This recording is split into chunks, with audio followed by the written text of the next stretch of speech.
Hello everyone, আমার YouTube চ্যানেলে তোমাদের সবাইকে স্বাগত জানাই। আশা করি তোমরা সবাই সুস্থ আছো, ভালো আছো।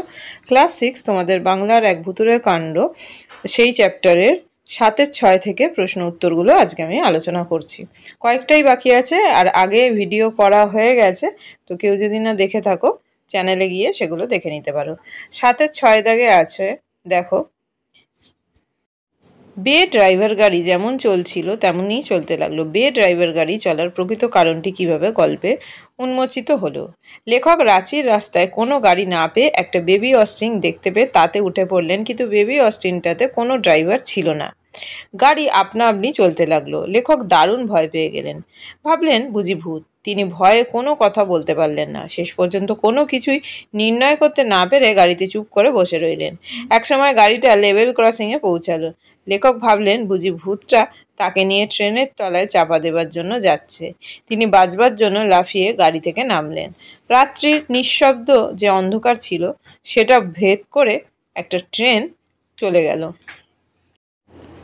লেখকের তখন হুঁশ ফিরে এলো। তিনি দেখলেন যে পাশে গাড়িটা দাঁড়িয়ে আছে। এইভাবে মোটরটা টিকে থাকা যখন তার কাছে চূড়ান্ত রহস্যজনক মনে হচ্ছিল, এমন সময় একজন চশমা লাগানো লোক মোটরের পেছন থেকে বেরিয়ে এলো।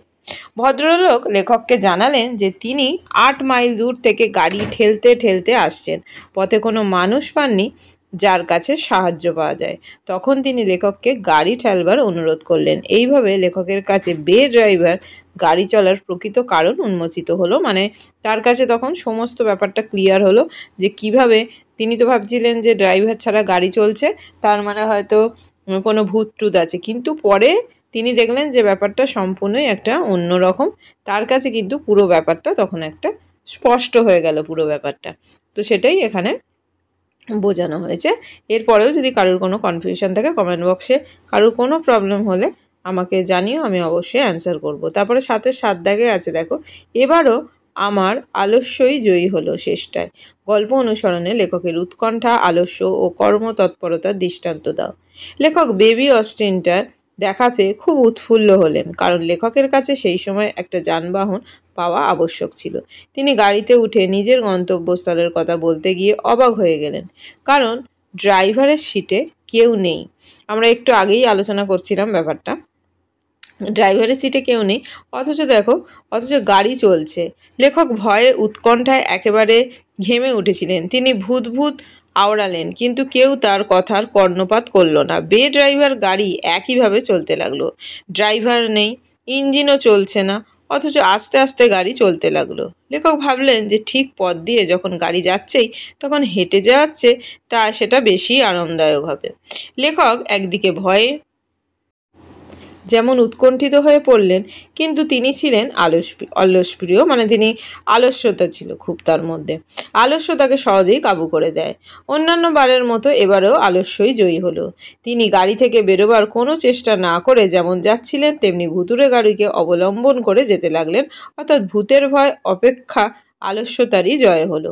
তিনি তখন ভেবেছিলেন এটা ভুতুড়েই হয়তো গাড়ি, এর মধ্যে ভূতটুত আছে, কেননা যেহেতু ড্রাইভারের জায়গায় কাউকে তিনি দেখতে পাননি, কিন্তু গাড়িটা কিন্তু চলছিল। শেষ পর্যন্ত 7-8 দেখো, শেষ পর্যন্ত লেখক সেই বেবি অস্টিন থেকে বেরিয়ে এসেছিলেন কেন, এরপরে তিনি কোন পরিস্থিতির মুখোমুখি হলেন। ভুতুড়ে গাড়িতে করে লেখক শেষ পর্যন্ত স্টেশনের কাছে পৌঁছলেন। লেভেল ক্রসিংয়ের মুখে পৌঁছে লেখকের হুঁশ হলো যে এক্ষুনি ট্রেন এসে পড়বে। তিনি ভাবলেন যে ভুতুড়ে গাড়ি বুঝি তাকে নিয়ে গাড়ি চাপা দিয়ে দেবে। তিনি ভয়ে বেবি অস্টিন থেকে বেরিয়ে এলেন। লেখক ভাবলেন ভুতুড়ে গাড়ি বুঝি ট্রেনের তলায় গিয়ে চুরমার হয়ে যাবে। কিন্তু শেষ অবধি কী হলো দেখো, কিন্তু শেষ অবধি গাড়িটা আস্ত থাকায় লেখক দারুণ অবাক হয়ে গেলেন। এমন সময় গাড়ির পিছন থেকে চশমা পরা এক ভদ্রলোক বেরিয়ে এলেন। তিনি জানালেন যে তিনি 8 মাইল দূর থেকে গাড়ি ঠেলতে ঠেলতে আসছেন। এমন কাউকে পেলেন না যে তাকে সাহায্য করে। এখানে একটা কথা বলি, আবারও বলছি যে বিষয়বস্তু আর আগের কোশ্চেনগুলো ভিডিও করা আছে, কেউ যদি দেখে না থাকো চ্যানেলে গিয়ে দেখে নিতে পারো। আর অবশ্যই ভালো লাগলে কমেন্টে জানিও কীরকম লাগলো। বন্ধুদের সাথে অনেক শেয়ার করো আর সাবস্ক্রাইব করে রেখো, তাহলে এই ভিডিওগুলো মিস হবে না। তো দেখো, তিনি কাতর হয়ে লেখকের কাছে সাহায্য প্রার্থনা করলেন, অর্থাৎ ভুতুড়ে গাড়ির ভয়ের সম্ভাবনায় তার মন উৎকণ্ঠিত হয়ে উঠেছিল।